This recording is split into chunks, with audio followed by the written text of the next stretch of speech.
Hello and welcome back to the On Guard Cigar Salon. I am very, very excited this week because we have our first guest, Donna Sachet, here with us. And I'm honored to be the first guest. I just hope I fit in.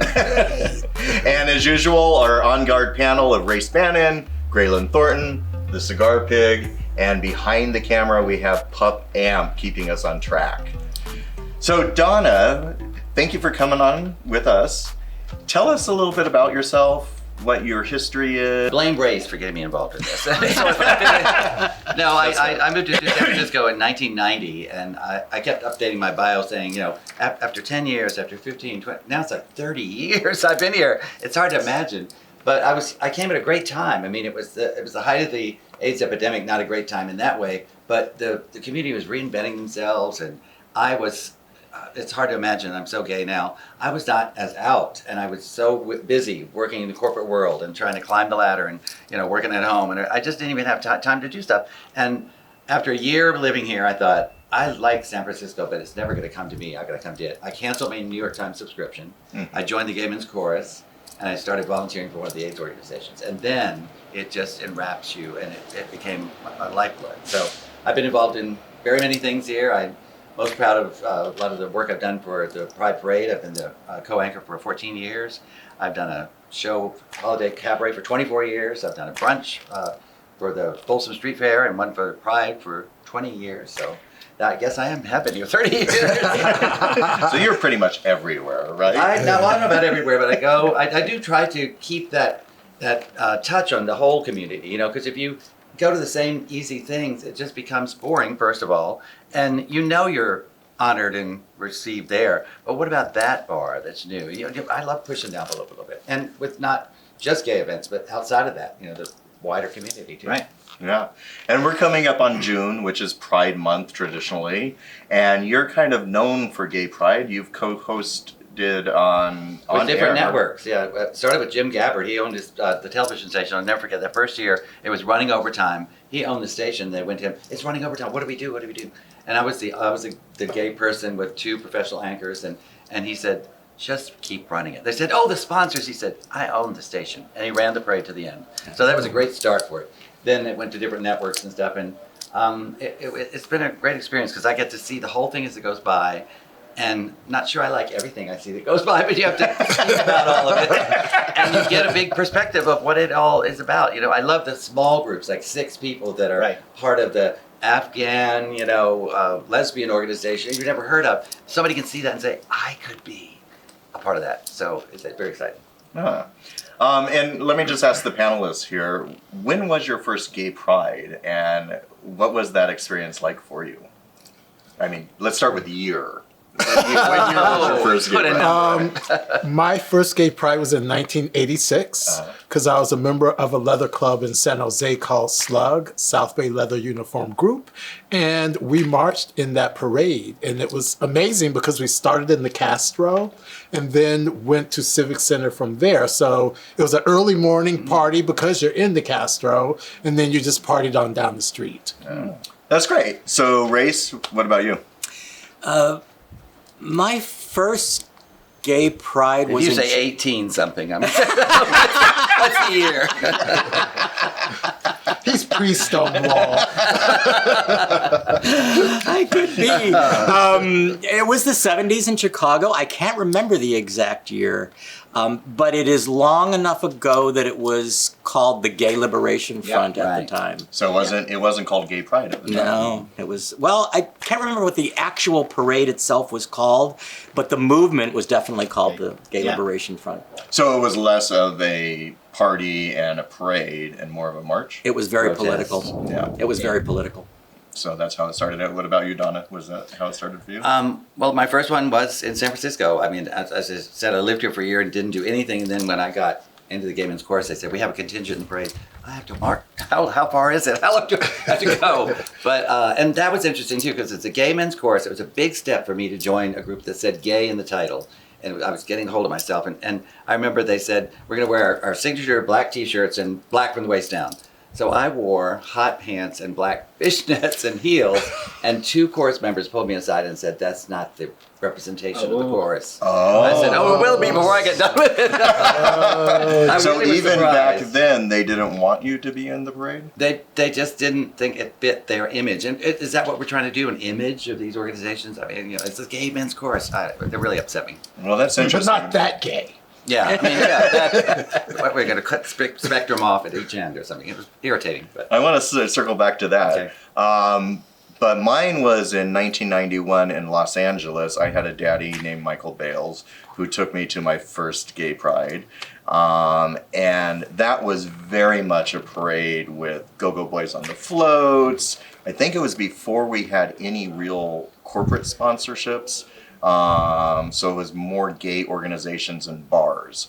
But it was very lavish floats. And I was very impressed about it because I was just newly out and I hadn't seen this many gay folk out in public in the sunshine just celebrating it.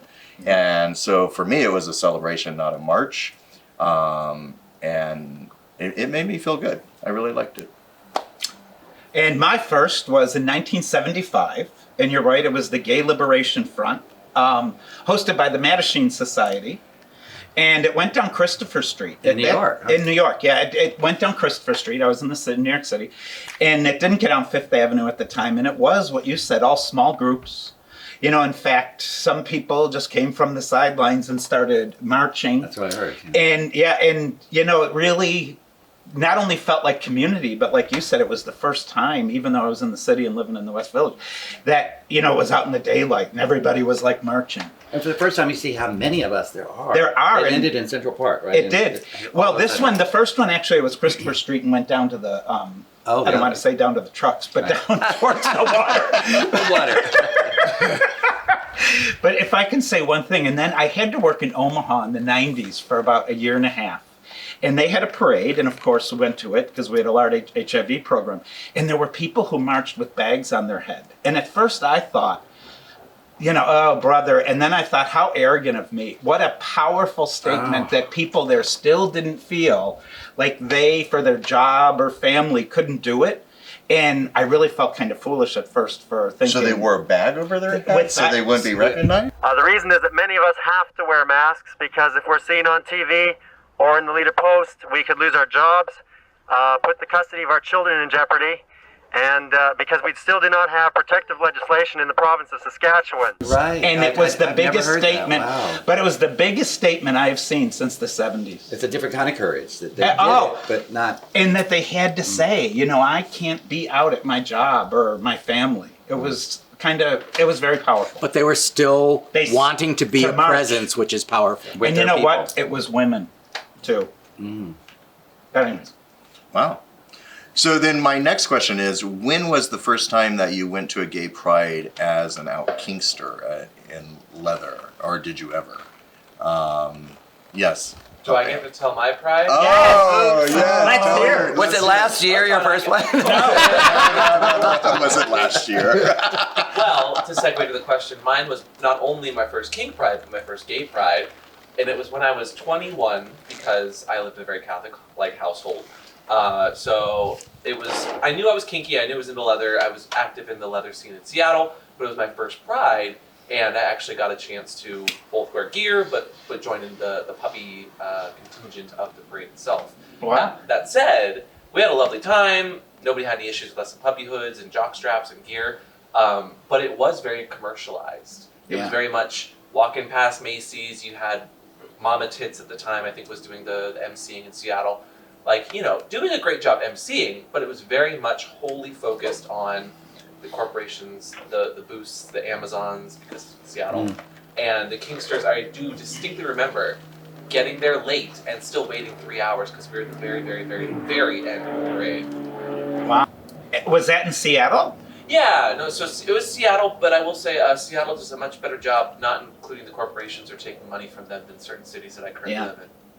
I think that was shade. So then my question is, you said that they didn't want you to march in drag. A handful of people. Not everybody, but a handful. Yeah. Have you experienced that? When did you first go to one of these parades or pride celebrations in leather? Do you remember a first time? Or was your first time in leather? My first time was in leather. I came right out into leather at a very young age. And I remember back then, nobody really giving a damn about me being in leather. And it wasn't until many years later that it became an issue. Because when we did it, it was like, whatever numbers you could bring out, bring them out. And we were all kind of in it together. Yes, there was a little bit of, try to conform, but for the most part, they accepted us. Then many years later, I think the leather kink and pride thing came up a little bit. And I actually saw more resistance later than early. I agree. One of the things I noticed from the 70s was it was the queens, the leather, and the club kids. They didn't call them that. They weren't club kids like in the 90s. But I will say one thing. How we're having this heteronormative come to us now where everybody wants to be 3 kids, I don't know, and a couple, which is fine. But back then, a lot of the less kink really didn't want a whole lot to do with the Pride Month. That's true too, right. They really didn't. And they were kind of looking down on the queens and the leather who started it, at least on Christopher Street. Even Stonewall didn't represent the whole community. There were many people like, oh, they're causing too much of a stir now, That's it, causing a stir. Yeah. And I remember that. And so it's so interesting. We're coming full circle. I remember, 86 was my first time marching in the parade, but the first time I went to a parade, I think it was like 1979. I was in college. And I remember walking through Civic Center and I saw these women in leather. And to me, they were like tall and gorgeous and, the perfect dominatrix. So I went to school and I said to my teacher, I saw these gorgeous women in leather, which was like a weird thing to say in college. And she said, yes, there's Samoa. And that's when I got really interested in leather because I saw these women and I saw two women in leather. And that got me just really worked up. Because I said earlier in one of the earlier broadcasts, I had seen the story of O when I was 16. So to me, it's just like, oh, there they are. My people. My people. Take me, I will be your slave. That's Samoa. Yeah, I don't know what that is. You go. I hope I get this correct. Samoa was started at least in part by Gail Rubin. I believe maybe Pat Califia, who's not Patrick Califia. Right. And I believe they started Samoa. It was the very first lesbian BDSM organization, certainly on the West Coast, and it might be the very first ever. I don't want to say that for sure, but I believe it might be. Interesting. Yeah. I didn't know. And they were based here in the Bay Area. Doesn't everything come out of here? I mean, this is fertile ground. Right? It's just incredible. Incredible. I always say there's something in the water and the air. I'm going to keep drinking it and breathing it. I think we come up with. Okay, I'll drink it. There you go. And of course, there's the dykes on bikes, too. Yeah. Well, so that's come under controversy over the last few years, having the dykes and bikes lead the parade. Weren't they put in the back or No, later? they've never successfully been put in the back. It's been contested they've sometimes. been talked about a lot. It's an odd position to be in because I'm working with the network and they hire me for this thing and I'm working with the straight anchors and sometimes they can be very dismissive and like, whatever. But I mean, I know my group, so I know my community. And so when they make mistakes, I say, actually, no, that was something else, on the air, live. And it's odd to be in that position when they say something about, now why are they the first part of the parade? And you want to explain it quickly on live television. So even those in our community that don't understand it, get it. So what do you say? Well, it's a long-term relationship. For many years, the women, as the movement was beginning, felt left out. Right. It was about all gay men up on the stage, gay speakers on the stage, gay men always leading the parade. And they said, we've got some issues too. Some of us are tall and in leather, and they wanted to be recognized. And this burgeoning group of women on motorcycles was starting. They had to fight for their name even. Right.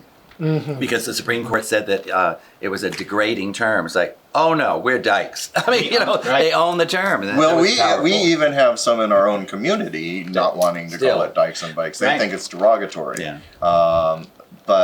And that's happened over time. Lots of names and terminology we've used has been viewed as problematic. Right. Even the queer word. Remember for years. Queer was a huge thing. And people I guess we're sort of all the same generation. more or Right. less. Well, you The know, word queer was not very popular. it wasn't. Well, we co-opted it and made it that, which our community is good at. But you know what goes along, Donna, is that's why it's LGBT. It used to be, it started out, and lesbians fought for that because they said Absolutely. gay men, remember? The only And organization that still has GLBT is the Historical Society. But remember when it was So- GLBT and there was a big, in the 70s, it was the same time as Dykes on Bikes said, Yeah. you know, gay men are always first. And I have to say the gay men at the time said, you're right, we're going to start having our But you know press what do part of that was LGBT. too? Gay men were being cared for by lesbians. Lesbians. Right. Crisis. Because And I they think were- that they were reflected what dying. was happening. Well, And the lesbians Nobody were else taking wanted care to of the touch gay them. men. It was just Yeah. so horrible. Well, that's why I have to say I never marched in the parades in leather because I was a healthcare worker. I was a nurse. And you're right, that's why it happened. So I was always with that healthcare contingent and probably should have done it now that I think about it because they probably could have cared less. But it was more a work function. Yeah. But don't you think that oh, I'm sorry, Donna. Go ahead. Don't you think that leather women prefer leather dyke? Because all the leather women I know say leather dyke. Yeah. And, you know, it just seems Yeah, to who are you go hearing with that it. from? Or- Plus, Oh, I mean, I've seen that controversy Yeah. over and it's over. exciting to me to see and hear all those motorcycles and everything Yeah, I at love the it, beginning yeah. of the parade. It's like, oh, good, we're starting. Oh, I now. think it's a fun way. It's a It's symbolic. great. It is. And that's what I meant about being the co-anchor on the parade. And, you know, we wait and wait and wait. Then finally, I hear it. Here it Yeah. comes. I get excited. And the other ones are like, now, Donna, what is this contingent? Dykes on Bikes coming by, our first contingent. But you know, this is sort of the iconic piece of the San Francisco Pride Parade that everyone really remembers. It's Dykes on Bikes roaring down the street. And it's not just San Francisco. Every parade across the country, the Dykes on Bikes is first. It's just a traditional start. Just wait, be quiet for a minute. Let me hear it and feel it because that Yeah. rumble starts. It's just exciting. I am so grateful that we have someone like you who Me too. does anchor the parade, because I have heard many times when one of the other hosts has said something about a group and you step in because you have such a deep history with the community and you're completely understanding of everyone. All walks of the LGBTQ community are That's a great in your compliment. purview. Thank you. And it really is important. And about the Dykes on Bikes, if they want to be called Dykes on Bikes, they should be Let called them be Dykes called on Dykes. Bikes. They fought for that. All the way to the Supreme Right. Court. It's a Let them big battle. self-identify the way they want Right. to self-identify. But even after all these years, I'm a little pensive before I say that now because I'm afraid I'm going to offend, even Would though you they're know the any of them ones. personally? That's what changed it for me. I got to know some of them Right. personally. And I had a birthday recently, and it was just neither here nor there, but it was at the Academy, this club on Market Street, and they had all these, like the chorus was there, the band was there, and to take us to the entrance for the party, the Dykes on Bikes, little motorcade, I love through it. the Castro. We were in a convertible in the back, Betty Sullivan and myself. She owns the Bay Times. And it was like, well, from me? I mean, it's just, you know, That's there's a great. long-standing relationships. Well, And now why when I not for see him in you? that parade, I'm going to be twice as proud. Now, Donna, I remember when you were the Leather Empress. Were and always will be. Oh, and always will be I have a our prop, Leather actually. Empress. I brought this because I didn't know Oh, what what to do wear you today. have? Look at this. I mean, the community did that. There for you me. go. Oh, there from you Daddy's go. Castro, Can yes. you stretch it out The a little Leather bit more so Empress. they I can remember see? Daddy. I I mean, remember that. yeah. Oh, yes. isn't Daddy's open anymore? Can you tell No, people? it's 440 now, but Can you you know. tell people what Daddy's was? I was really getting involved in loving the leather community. I mean, I went to contests and I emceed them with Lenny Broberg a lot of times. Bob Brunson was involved. Philip Turner was involved. Anyway, it was just a big part of my life. And one night I went into the bar and they said, "You're the Leather Empress." And I'd been Empress a few years before, but you know that was in 1996 that I was Empress. But you're always Empress. I'm the 30th Empress, and now I'm the Leather Empress. And a couple of others don't like it. They're like, "Well, I wore leather one night." It's like, okay, you gotta get into it. So were you, when you were Leather Empress, were you actually in the parade instead of No, commentating on it? actually no. I was always emceeing it, and I'll say one quick thing there about that too. You know, when you're co-anchoring this thing, I always think, what am I going to wear? And for a while, I always did like Barbara Walters' little red suits. I thought, but you got to get your foot in the door somehow, and then I would do what you were talking about. I'd say, actually, no, Stonewall was a protest, and you kind of go back to the origins of it that some of them had no clue to. Right. And one time, early, they said, "Now, Donna, we understand you've been to all of the parades." I mean, she was obviously, I think it was a dig too. Oh, Oh, girl, you go way back. Maybe I should talk to you about the work you've had done. But anyway, it was a dig, I'm sure. And then we talked about the origin of it because, people don't, I don't know if they forget it. You've got to read your history. It was like we were bottled up and we weren't recognized. We needed to, people were trying different things that were like underground newspapers and kind of, then at Stonewall that night, they just couldn't take it anymore. Mm-hmm. That's and right. the police raided and they said, not this time. I mean, and largely, and this is historically true, it was drag queens, it was minorities, Yep. it was immigrants and people that weren't even citizens that were there illegally, that were afraid they were going to be thrown out of the country. I mean, it was people underground and they were back against the wall. They just couldn't take it anymore. And the police for the first time said, ooh, they can swing. Because they threw things. There was one, as I understand it, one of the parking meters fell over and the coins all fell out. They said, oh, and they threw coins at him. They threw glasses at him. It was just, and the police just were terrified for him. Well, and it was started by a butch lesbian. Right. Stormy or Storm Deliver. Oh. I don't know. Stormy. Mm-hmm. Stormy, thank you. And a lot of people will like talk about Marsha P. Johnson and Sylvia Rivera, of course, very important people, but even they say they came upon Stonewall after it already had started. Oh, nice to know. Yeah.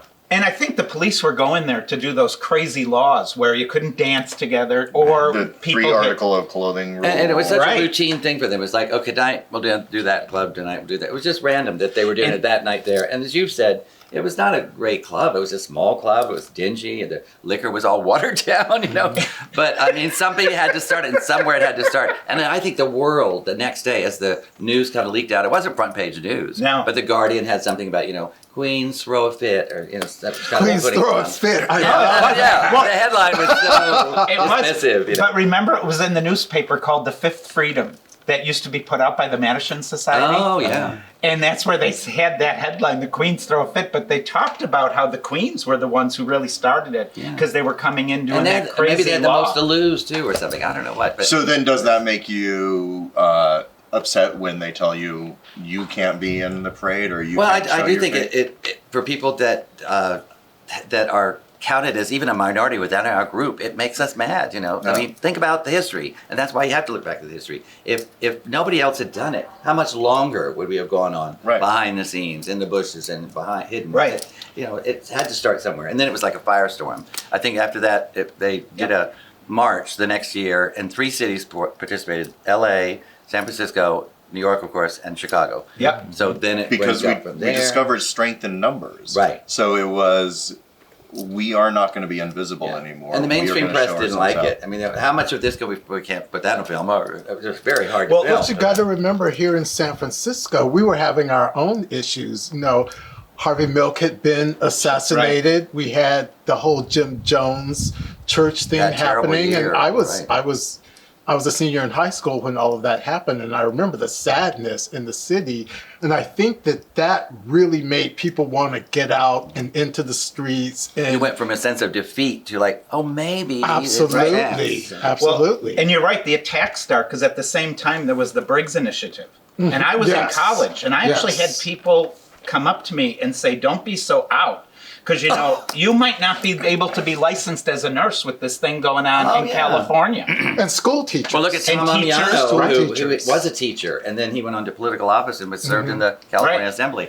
But I mean, he's still courageous and brave in the face of all that. And I want to be that. Sometimes I think You I are cheat. that. No, sometimes I think I cheat. But when I'm sitting there in Imposter my Barbara Walters suit, I should say something stronger. But I just hope that I ease myself in with that sort of thing and then speak the truth. There was a point at which the city was referring to you as the First Lady of San Francisco. Love it. And I, to this day, still think of you as the First Lady of San Francisco. I'm going to update my bio tonight. yes. Well, Mark Leno did declare me the First Lady of the Yep. Castro, and then when he went to Sacramento, I was the First Lady of California. I don't know. So Maria Shriver. And when was he's not like president, you'll be first lady of the Oh. U.S. that. I love it. That job has no responsibilities. But I do think it's important that historically we understand that it's the more marginalized within the LGBTQ communities that were at the forefront. It was drag queens, it was leather folks, it was the kids who were sort of felt on the fringe. Right. It was the people who back then were doing different kinds of gender expression, but we didn't have the language as much back then. At the There's time. this horrifying video of Marsha P. Johnson in Central Park. after one of the parades, and she's trying to speak. And the crowd doesn't want to hear. It's like, oh, get her off the stage. She's ugly. She's wearing rags. She's like, oh, what gender is she? Oh, her voice is too loud. And they were like booing her off the stage practically. Have you ever seen it? Yeah. It's a historical video. And she said, can I just talk for a minute? I have, a heavy New York accent. I've been trying to get up here all day for your gay brothers and your gay sisters in jail. They're right me every motherfucking week. I've slept on the streets. I've been thrown out of places. And you white men in suits. And ask for your help.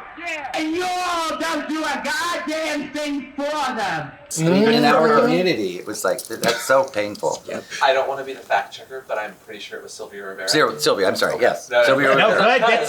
Because she was the more lit one, right? I do have that. Oh, you do? Yeah. And the Sylvia Rivera Foundation tried to wipe that footage off the internet. It's the weirdest thing. Really? We all need to see things like that to remind ourselves of the Yeah. pain that we went through. You're absolutely right. And so that also brings me to the kink doesn't belong at Pride issue that comes up every single year now.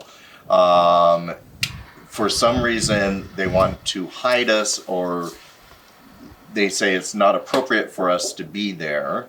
How do we feel about this issue? Well, I think, first of all, it takes a lot of different people with different strategies to change that. And sometimes it's perception versus reality. Do they really get pushed to the end of the lineup every year, or is it we remember it the most when they're the last in the parade? So reality too. But as a co-anchor, what I often do, we have little breaks, bathroom breaks. We're like, Donna, don't you want a break now? Oh no, the leather contingent's coming up. I want to be there. I want to be there and wave at my friends. And there's even a leather guy that every year he jumps off the float and comes up, and the security around the thing is terrible. But I say, no, him. And he has a dozen roses for me or something. Just Julian. Is. I mean, Yes, Julian's yes, very Julian sweet. does it. And so that breaks that little divide. I think that we have to, that's my strategy, but we all have to have strategies. Those that are in big contingents say, look, I have done the research. We were number 300 last year, 230. That we want to be in the top 100. And I've done that before for some of the other groups I'm a part of. The Imperial Court is often, for a while there were 9 years in a row, they were in the last third. And I said, I've been doing this for a while. Could we move them up to the first 100? Oh, we haven't thought about it. It was really a miss. But was it a slight? I don't know. And they were in the first third. And it was recently, I can't remember what year, but within the last few years, I mean, obviously not during the pandemic, the leather contingent was moved up significantly. Remember, we actually got a good spot. We have those discussions at a boardroom, and I sometimes I can't throw everything out, but that's my strategy. Again, each of us have to find a strategy. Yeah. No, Chris, you said something earlier about being at the LA parade. Now, I remember my first LA parade was 1992. I was supposed to be in it. I missed it because I was at brunch, but I saw it go by. And Brian Dawson was actually on the float saying, you're supposed to be up here, but I was having brunch. But the thing that really struck me about it is it was a celebration. There were floats and balloons and music. Smiles. And I had never seen that before because I was from San Francisco. So it's like, oh my God, they have a parade. And that was really fun. When did it turn into a party? Instead of just like a political, there was always like PFLAG and I wish we could maintain all of that, because now there's a backlash. People say, it should be more for protest. In San Francisco, there's a second march now. The day of the parade, there's a march, and it's sucking people, it's sucking resources. We need to. Can't we have a parade with all those contingents? Can we have all that? Well, and then the other thing is, it's really lately turned, probably the last 8 years, turned very commercialized now with the more corporate sponsorships. And I remember when we first had, I think it was the Absolute float, or alcohol companies realized this is a huge market for us, and they started contributing. And we didn't mind having. And we didn't mind having that money. And we were feeling like we were accepted by society now because corporations were coming in. But when you see these big contingents of Facebook with their thousands of employees, and while it's great that these corporations have good policies for their gay employees, and we do want to support them, where does it become a corporate parade and I remember the a hardest pride year when parade. it was like we haven't had it for 2 years, so it's going back maybe 4 or 5 Right. years. And when it was the first time that it was a city block, and then there were more of them.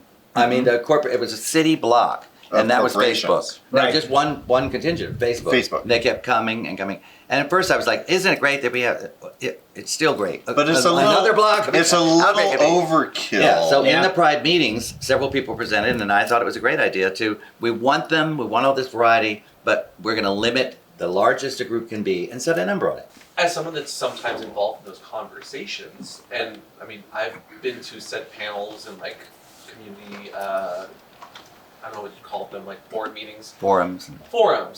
Do you guys actually take into account and hold these companies accountable? Because plenty of companies, like Facebook, for instance, have had plenty of like drama, fiasco around gay-related issues, drag queens. You can't even use the word top or bottom to refer to your friends on Facebook if you're gay. There's so much negativity there that I feel like they shouldn't be having a full block in a pride parade.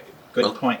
It looks like you're looking at me. So Sorry, no, you were speaking towards. Yeah. and especially because I've been in some of those board meetings, I've said that these Yeah. things come up, and especially in the Pride committee, the organization that runs Pride every year, they got overwhelmed, I think, very quickly when the sums came from 10,000. Oh, well, you'll be 50, 100.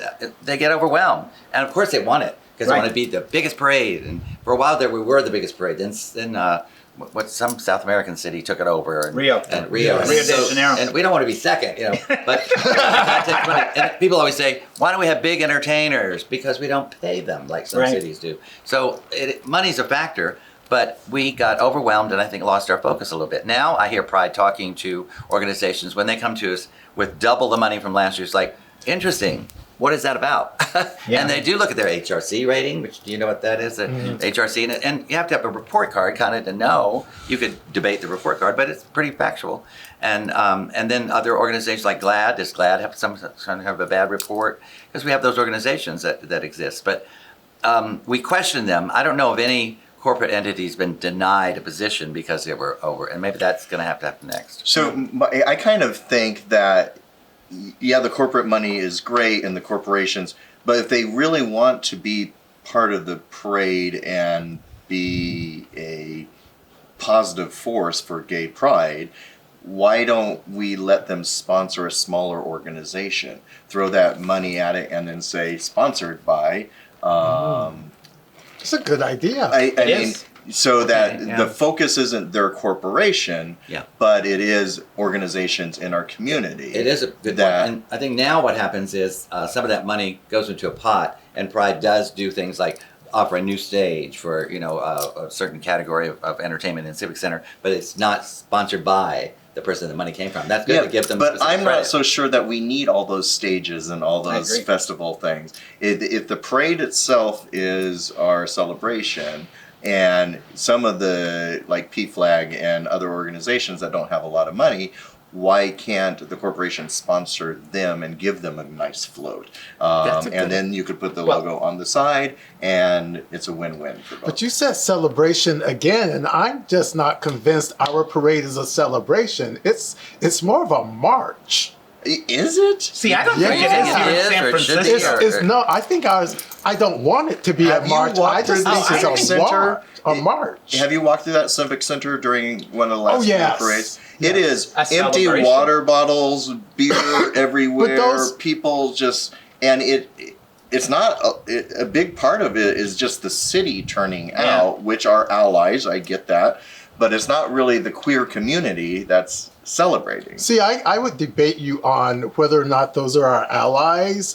Yeah, Or if I'm they're gonna just showing do up for the party old or- man thing right now. No, it's fine. But I I don't agree. think that those people are allies. I Well, get what are on Muni and I see 18-year-old girls in little rainbow tutus, but you don't see them standing up for us in any other way or capacity. So why are they there? But see, that's To why I don't think it's a party. march. Party. They're Right. there to party. It's know- a we know how to throw a celebration. But it's not our celebration. No, exactly. You're That- right. I guess that's my point. Right, It's that's not clear. our celebration. Right. It's a celebration. It's not even called Gay Pride or GLBT It's just Pride. Pride. It's just Pride. pride. And I'm not arguing with you. I said allies just Yeah, you're to saying be- the same thing. Well, you're saying nice. the same thing. Because like but I think it's to jump the shark. well, Long but what ago. I think is going to be interesting this year after the whole Disney debacle is when you see a huge corporation marching or parading. Is the Republican Party going to say, now we're going to use our power to put you out of business? But you even got and I know how you feel about the log cabin Republicans. Oh, God. And look at, there's all kind of groups in the parade that some people would think are controversial. Well, the most controversial for me, and that is when I sometimes do take a break, is the intact group. Because I don't know what to say. I know. The people that are against circumcision and they have pictures on their posters.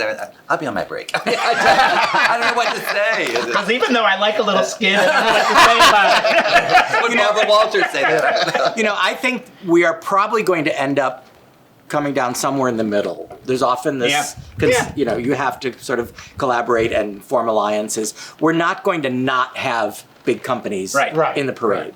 Right. And quite frankly, when mainstream America sees that a big corporation it does have an impact. It does. It does. It does wear it down a little bit. It does a positive impact. That said, I think we need more of a balance. And I think maybe that's what the discussions that are going on now are really tackling, is how do we balance having these corporate entities that are part of Pride and also keep it a protest and keep, especially today, we need it. Look at how trans people are absolutely being attacked left and right. And we need to keep it as a protest for that. And that's why. So did you like that limited number for corporations? Yes, saying, I first do. of all, you have to pass the HRC with a certain rating. You're limited to 100 people, 200, whatever it might be. I mean, it was 4,000 one year. That's a lot of people. I like that idea. Passive term. So that's one thing, but we need to think of other tools, and I like your idea of steering some of that money. Right. Did you guys see that right now? Everyone's talking about how A is part of LGBTQ. And Really? The A in LGBTQIA is ally, is what people think it is. Kids these days think it's that because they don't have a proper education. Oh, I thought it was asexual. Well, part of it was... It is. It is Oh, it is. Oh, it is asexual. I never know if I'm right. Why didn't you have that on the quiz? I got them all wrong. I'm about to get canceled, so I'm No, you're not. Oh, yes, I am. Canceled. So, so there's gay, there's lesbian, all of that. Asexual is not part of being gay. Why? Why? Yeah. Because that is not having sex. I have never heard of anyone being beat up because they're asexual. No, but they've had to keep isolating themselves and not being able to say, this is just my thing. I know where you're going, but for me, I think gay is like sexual minorities. Not totally, but do you know what I mean? I know what you mean, but Graylin, I want to challenge you on that as someone who's on the ace spectrum, because I am on the asexual spectrum that way. Why am I not queer then? You are queer. You can. Oh, sorry. But my romantic attraction is very different from my sexual attraction. So demisexual. I am demisexual, but I'm very much into guys. But I'm still romantically interested, even if not sexually all the time, interested in men. So if I'm on that ace spectrum sometimes, am I not allowed to be at Pride sometimes? But you're also gay, and you're also queer, and you're also people, that. I'm just saying that spectrum exists, and you don't always know where someone's at on that journey, and they are still queer in such a way that they don't fit into that binary. Right. They're not heteronormative. They're not. Graylin, I'm going to jump in because I would have said exactly what you just said a few years ago. Mm-hmm. And it took somebody kind of sitting me down and saying, what he just race, said. it was an amp type person who said race. And it's true. I mean, I have friends that are my age who haven't had sex in 15, 20 years. Are they not gay?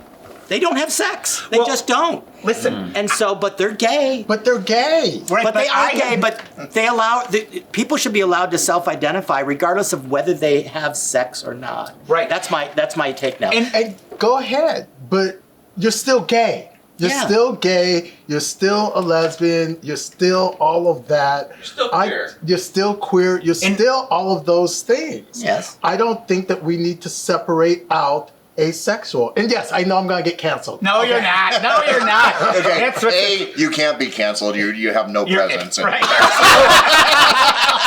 You don't even know how to use Twitter, so you can't even be There we canceled. go. Okay. But you know, back to Donna Sachet, I have to tell you, when I first came to my first San Francisco Pride, it was because I was in, actually living in New York State, but I came to visit friends. Everybody I knew lived out here, and the Clydesdales came down Market Street, and I was like, Wells Fargo. we've arrived! No, it was Budweiser. Oh, Budweiser. That's right. The Budweiser, but Well, yeah, Wells Fargo had them too with the carriage, right, yeah. stagecoach. Right.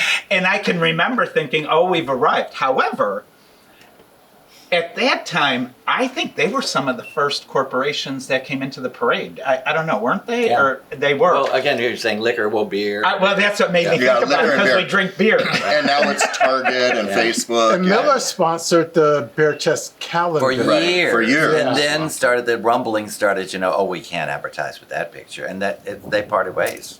Well, Oh, remember, really? Because of it being too I sexual? shouldn't say that on the air, probably. But remember No, there the were certain years. pictures they were shy of because they had to run it through their corporate. It becomes Right. corporate. Like Like I was telling you, and then Absolute Vodka, didn't they start actually doing bottles that were Pride themed? Like Stoli has them too. Well, all these corporations in June they roll out big campaigns of how gay they are with the rainbow, but then they turn it off after in June, and we never see them there's that again. big debate about if a corporation has they assign 5% of their income or whatever to entities that are doing something for the community. So if we're in line and they give us money, shouldn't we get it? I mean, that's a big debate in my mind. Sometimes I think you have to do a little bit of homework though, because if they have a terrible HRC record and they do slave labor overseas or something, and I don't want their money. And they're giving Right. the equal amount of money to Which is sometimes Republicans right. and conservatives. That's sometimes Right. So, which is ironic because our sponsor, Leather Daddy Skin Company, has paid for this beautiful set. So Leather Daddy Skin Company is a plant-based skincare line with a kinky twist. Leather, scotch, vanilla, and 18 erotic spices are bound to get the blood flowing, getting you ready to dominate your day. If you use offer code ONGUARD, you'll get 10% off your order. So thank you very much, Leather Daddy Skin Co. And you actually liked it. I loved it. Until you just slathered Tasty Hole all over it. I happen to like that Pride has kind of been rebranded as Pride. And the reason is that I think that, especially at this point in time in history, well, all history, but we need to form alliances more than we do separation. So I am entirely fine with anyone who falls into the wide bucket of queer, whoever that is. And I hearken back to when we had the debate about, do trans people belong in that fierce debate. Fierce debate. You're absolutely correct, Right. and of course they do. These are the kinds of alliances we need to form because we need political power, and the only way we're going to have that power is by being in large numbers. United.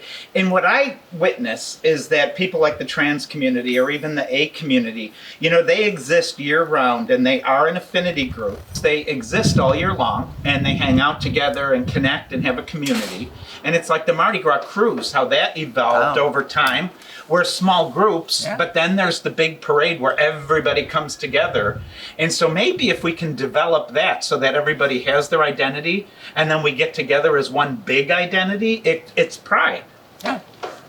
Well, I think, part of it is even our language. Everything's shortened these days. And when you're on the parade coverage, when we say it the first time, we say, welcome to the lesbian, gay, bisexual, and we're probably trying to get all the letters in there. And then we say, from now on, it'll be the Pride Parade, because just for saving time. And everywhere we're doing that, with any community, we abbreviate everything. So it falls back into what you're saying, though, that it's beneficial, that it's a bigger bucket that you just fall into.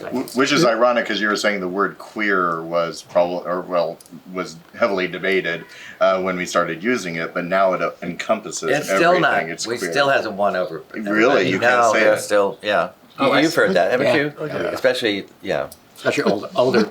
well, people of a certain age. Yes. But as a member of a marginalized group, obviously, I don't think that Pride is as inclusive as we're trying to make it sound. It's not the big bucket.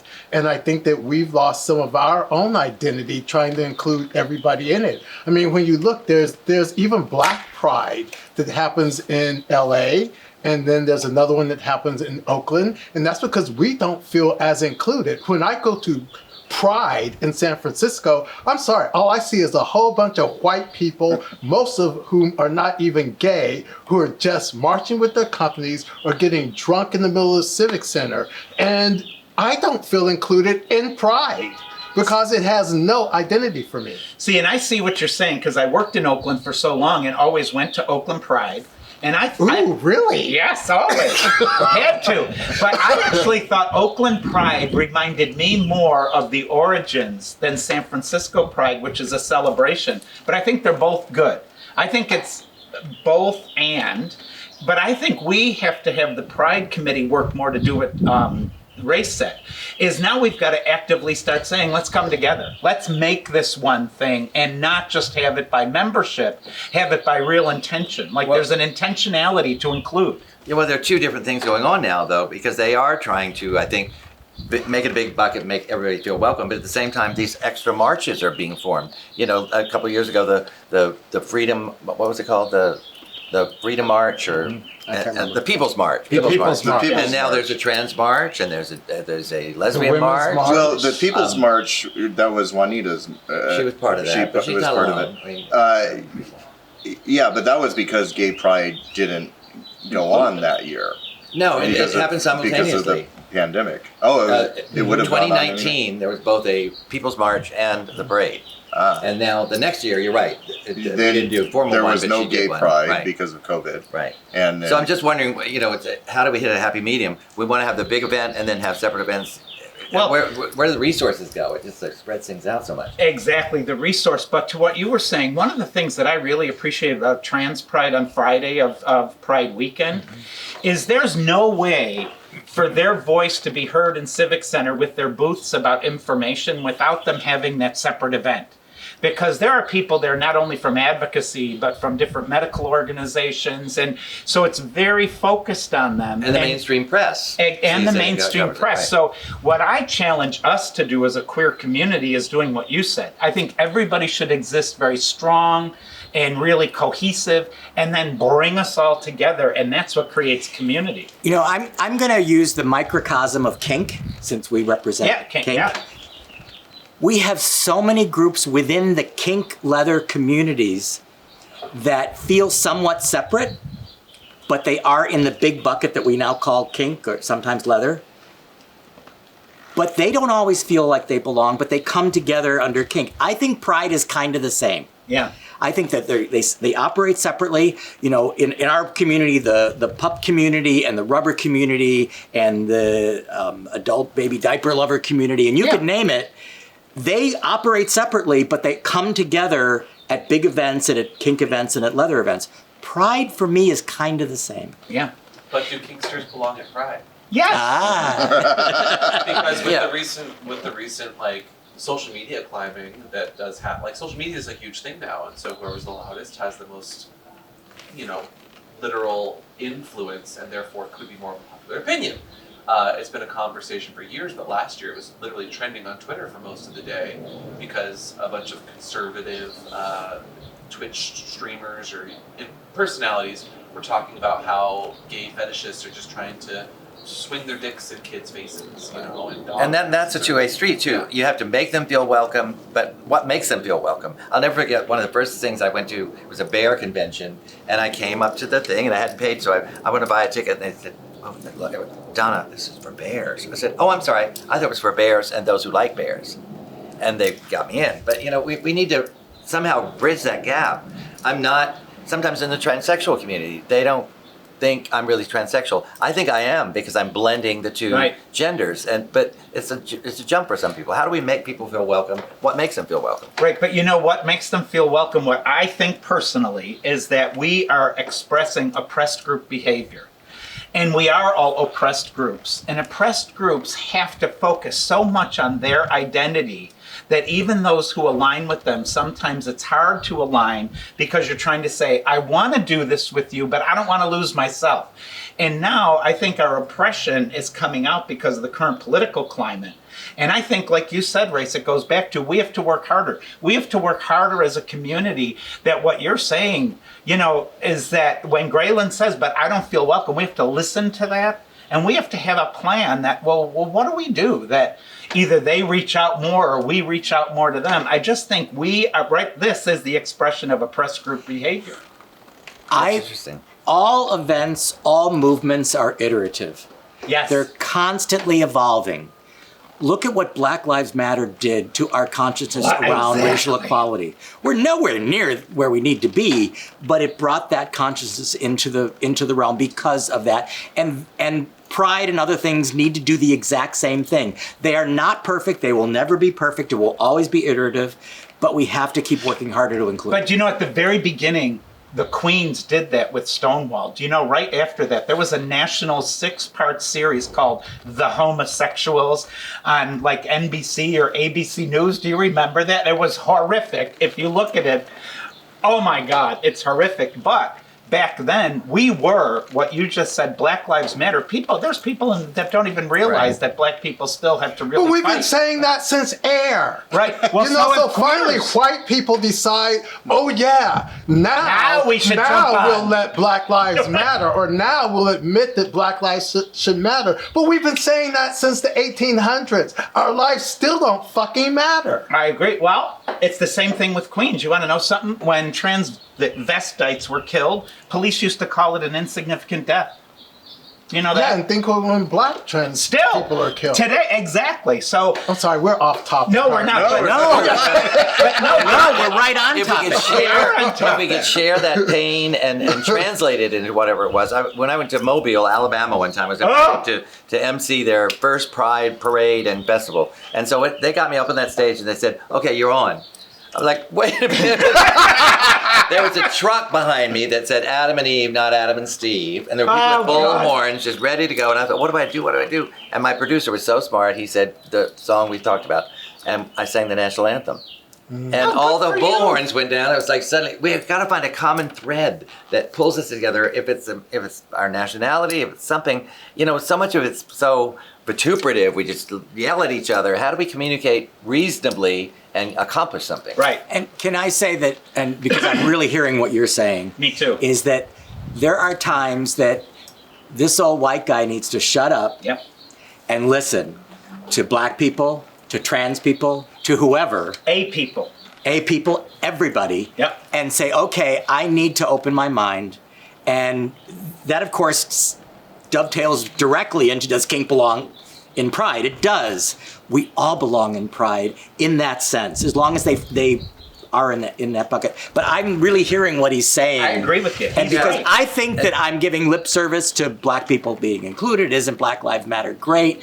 But, you know, I'm an old white guy saying this, and like he said, black people have been saying this for years. I agree with you. What you were just talking about, I've seen happen right here in this room, because you said 2 years ago I was this, and you evolved when we were talking about asexual people. And you, as they were talking about it, I saw you there, you were thinking, you know, our minds begin to change. So it's happening right here. How do we get this openness? I think some people just walk into the room saying, I'm not going to accept this, this, or this. That's... How do you change that behavior? Well, that's why I love Graylin's voice, because you're dead on right. And, you know, I think we have to take the responsibility somehow, even in our little lives, to do it. You know, that seed starts it. I don't... It's conversation. It's patience. You know, Race, I definitely hear what you're saying with the whole Pride thing. It's to me, it's sort of the whole American melting pot thing, you know, which I don't believe in either. But I think that we lose some of our identity when we take out gay and lesbian and who Pride is about. Because, you know, do people who show up at Pride are they celebrating us, or are they just out so that they could wear their little tutus And get drunk, right. You know? And how about the people that say, I used to like being gay when it was in the bushes. And it was all underground and everything. It's not in the bushes anymore? But some people liked it when it was underground, and they don't like the fact that now Facebook walks in the parade. There's just so much going on there. And if you look at some of the recent polls, young people under the age of 25, a huge percent of them, the uptick in how many identify as somewhere on the queer spectrum compared to where they did, where do they fit in? Some of them aren't definitely gay or lesbian, and they're not even necessarily bi, they just have, they're somewhere on that spectrum. We acknowledge there's a spectrum now. Right, so where do they fit in? And that's what we're finding too as we've expanded the alphabet of inclusion, and especially now with this younger generation coming up, they're not finding a voice anywhere in it either. Can I bring up something with, I think you might have been there, but I think it was like 1993 or 4. There was a march in New York, and it was supposed to be a pride celebration. But when the leather contingent got there, we were told that we couldn't wear chaps, we couldn't have any. We couldn't have floggers, we couldn't have anything, and we had to be quiet. We were actually told to be quiet and just march. I bet that was Stonewall 25, the 25th anniversary of Stonewall. You're absolutely right. Yeah. And when the speakers were on the mall speaking, there was one drag speaker, and she fought her way to get up there. And this is our community. This And I remember because there could be no drag queens, and they didn't want the leather people to look like leather people. Right, but see, I think we're getting back into that bullshit now. I do. I think that kind of stuff, this heteronormative, let's all look homogenized, is starting again. Are these little token things people do? They will upset you, I'm sure. But I remember being in one meeting when they said, we need more of an African-American presence, black presence in the parade. And they said, well, didn't we give them the Soul of Pride stage? Oh my God! That was a response in the room, too. Yeah. That still runs through people's minds. Like, well, we gave them that. We let them come. Yeah. and that's the leadership in a meeting with leadership. Well, the first time I ever heard this argument, there shouldn't be Kinksters at Pride, was 30 years ago, and it was these two queens in their khaki shorts just saying how they're making us look bad. They were log cabin Republicans. Probably are today. And I had this argument with them, and they're like, well, we need to be accepted, and Kinksters are giving us a bad name. We're accepted. Look at the money and the corporations coming in. We don't have to fight for that anymore. We are accepted, and look with gay marriage, even though that might be taken away now. I don't understand why they're still trying to hide who the people are in our community. A few years ago, I was on a panel with Nicole Murray Ramirez, who's a major... She was the one that spoke at that March on Washington. Yes. Oh, yeah, absolutely. We did a radio show in San Diego. So it was me and Nicole, and then some women who were angry that they wanted San Diego Pride to be a family event because they had kids. Right. And they didn't want leather people there, and they didn't want drag queens there. So I was the leather person, Nicole was the drag queen. And they were adamant. They did not want us there because they thought that we would scare their kids. What'd you say? We argued our point, and we said the same thing that we've been saying here. It's like, we started this. Yeah. We're the marginalized groups here. You can go home and put on whatever you want and walk out the door, and all anyone is ever going to see is another white woman. Exactly. But we're not going to be able to do that. See, and that's where I think the strength of the affinity groups come, because you guys are organized, and I don't want to say you guys, but you are. But listen to what your voice did. If your voice wasn't there, you know what? They would have just gone, oh yeah, you're right. We better not scare the children. And that's why I think the strength of the affinity groups, what our challenge is then figuring out how to get together and everybody have their identity but still have their unity. And then where are we figuring these things out? Yeah, where is it the Pride board? Are they the ones that we need to talk to? And do you know what the Pride membership, to be a member of Pride is Pride membership. It's $10. It's very minimal, but I think there's 600 members. I mean, that's not all of us. And sometimes somebody will come in with 7 of their friends, and that becomes a new like little subgroup or something, and they get something happening for them. It's a huge issue and a huge event, but a small group of people running it. But it's voluntary. None of those people get paid, so they got to give up their time. It's a really difficult thing. This makes me think of the old adage of, making legislation is like making sausage. That's what pride is. Yeah. It's messy. It's not easy. I love sausage. I know. Suddenly, all just like, Now we're all hungry. Wow. Yes, thank you. What's for We're lunch? talking link or patty. But Amp earlier said it's about conversation. He's right. It is about conversation. It's about hearing this voice. It's about hearing this voice. It's about hearing the asexual voice, the demisexual, whatever it is. It's messy. It's not supposed to be neat and perfect. It's supposed to be kind of a clash. Hopefully it's a civil clash. Right. And finding common ground somewhere. Yeah. It's not homogenous either. It's not so homogenous. that is why we all belong in this event. We don't want to be homogenized. That's why we broke away from homo as a homo and hetero, right? Yeah. Well, so, and this is a Donna question, because you sit up in that booth and you have to deal with all of this. Should there be a limit on nudity and those sorts of things? Well, there you run into FTC regulations. If there's a nude thing that happens for more than 2 seconds, the station can be fined.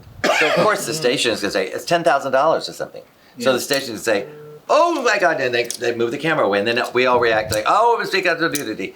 It's not that they didn't like the nudity; they saw that fine, and they're legal people saying you see a fine. And if you do it repeatedly, you could lose your license. I mean, it's FTC, so you run into those kind of regulations. Yeah, maybe those laws should be changed. Maybe the bar shouldn't close at 2:00. They should be open all around the clock. And what is this nudity? Because I don't see a lot of it. Well, other than in thongs we and do a it. jockstrap. We do, and especially in the leather. I see it because I look for it.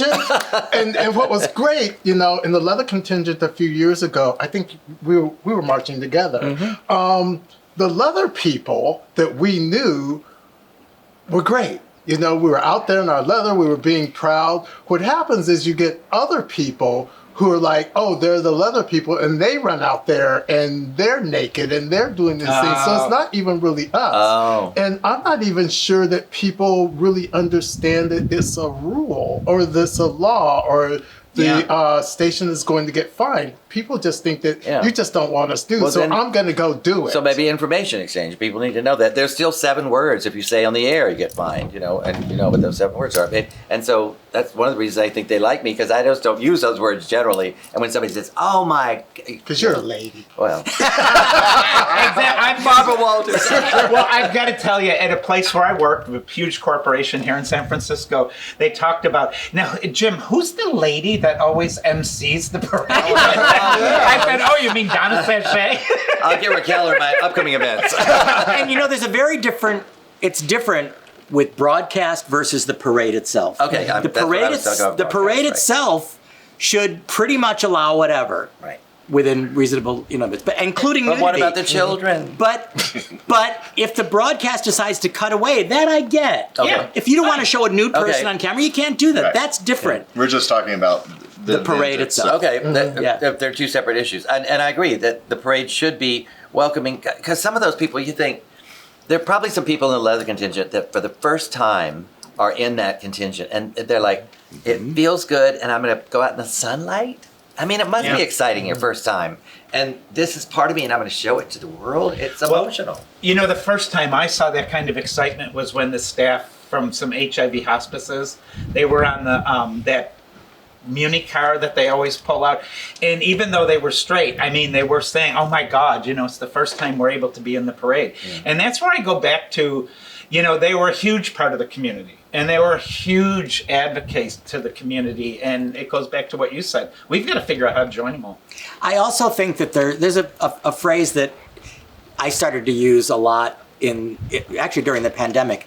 And because I was working with an organization, we were trying to decenter whiteness. In other words, I think that I don't use this word very often, there are people of privilege that should take that privilege and put people forward that have not been forward before. And I think that's what Pride needs to do. Yep. They need to whether it's Black people, you can chime in on this, whether it's trans people, whoever it is that hasn't been put forward, that's part of Pride across the country, Pride's duty to put those people forward, because us old white gay guys have been forward for a long time. Yeah. All right, so that was good. I'm calling time on this.